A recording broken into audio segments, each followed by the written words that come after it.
Mr. Kenneth Clarke, always a pleasure to have you here to get your thoughts on exactly what's going on in the customs union. We're hearing conflicting reports, right? They want to extend the time or not. Where do you understand the cabinet to be on this? Well, I think the cabinet is completely deadlocked and hasn't agreed on anything, and I think it will be a triumph if Theresa can get them all to agree on anything. And every morning you get some briefing, usually from some Brexiteer in the cabinet, which is fairly unreliable. But if you ask my opinion on the actual issue, I think the things they're looking at the moment will require us to stay in the existing arrangements, probably well beyond December 2020. They have two rather fanciful arrangements they're comparing. Neither of them could possibly be implemented by the end of 2020. Did you? And I think for many other reasons, there's quite a high prospect that in reality that transition period will have to be extended on the basis that we stay with the existing arrangements until the British have got something else in place. Did you attend any of the meetings at Downing Street this week or last week? Yeah, I went to these rather baffling briefings, which were quite entertaining. They didn't tell me anything that I didn't already know, and they tried to be neutral. But the cabinet fights between... No, I didn't attend those. No, I thought you meant the meetings that Theresa... I'm now a backbencher. I mean, I've been... No, of course. But so I was invited to one of these briefing meetings where the Prime Minister came and answered questions after someone else had presented these two options. And I could be persuaded of the so-called partnership one, if you want to go into these arcane proposals.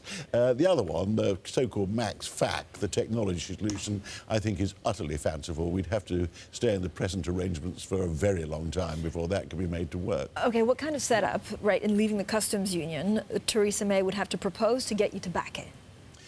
Well, I think the House of Commons could come to her rescue. Parliament could, because I'm one of the people who's tabled the motion saying we should stay in a customs union. Not the customs union, it's a concession to our extreme people, but a customs union, which means that you have no tariffs, you have no customs procedures, you have a common wall around. The alternative is what the House of Lords have proposed, which is that we go into the Norway solution, the EEA. I would certainly buy that, though I think as we're more important than Norway, I think we could negotiate some improvements on the present Norwegian situation for the United Kingdom, because we're a bigger, more powerful country with a bigger economy. Mr. Clarke, wonderful to have you with us today. For all of us in America, we really look forward to your appearance in season 3 of The Crown. I'm sure you will show up as well there a few years ago. Mr. Clarke, your Conservative Party from a distance, from across the Atlantic, is in total disarray. You have served over, we got oil right now over $80 a barrel. That is a real landmark, $80 print on Brent crude. Yeah. Mr. Clarke, you served as long as Lord Palmerston with Thatcher and Major. What is your prescription to make the Conservative Party more cohesive? I'm fascinated by what you think the party and the party leadership should do to be less chaotic. Well, it is pretty chaotic, I quite agree. The Conservative Party actually has often been divided. It has ever since it started in its modern form, and Europe has always been a particularly divisive issue.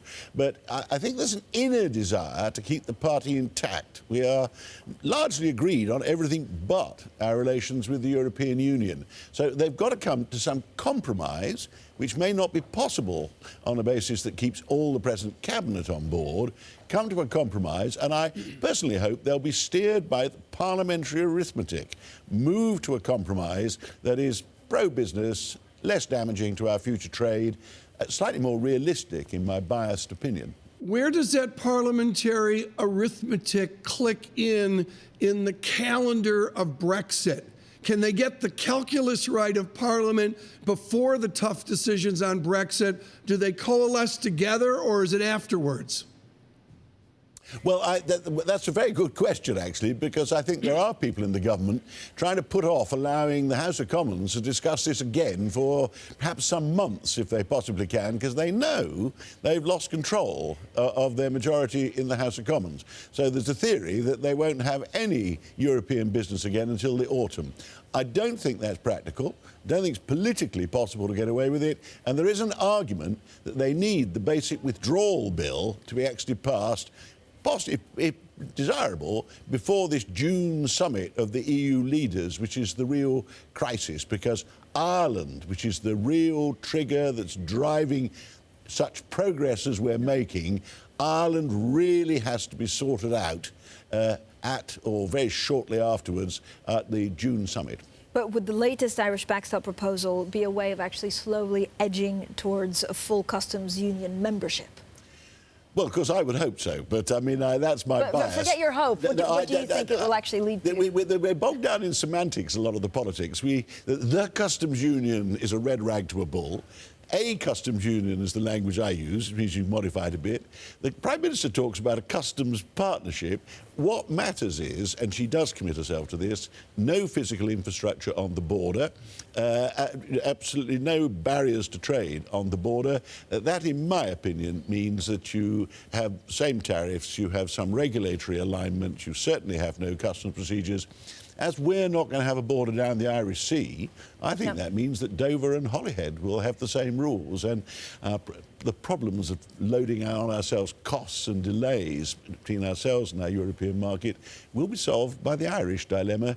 And the overriding, it's a serious thing, it's an overriding importance of the Good Friday Agreement. You can't do anything else in Ireland. OK, but would you be prepared to vote down either Theresa May's Brexit deal or the withdrawal bill, even if it looks like a rebellion would then trigger fresh elections?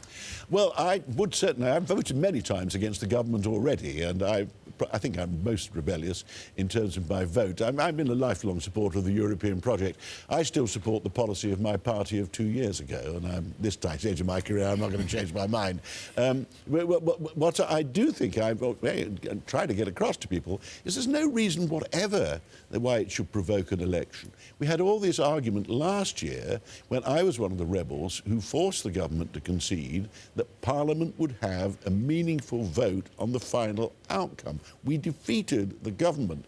We had been warned we were going to make Jeremy Corbyn Prime Minister, all this. It was all rubbish. And the House of Commons can actually pass an amendment, actually bring some sanity into the customs debate, and Theresa would be pressed by the party to carry on.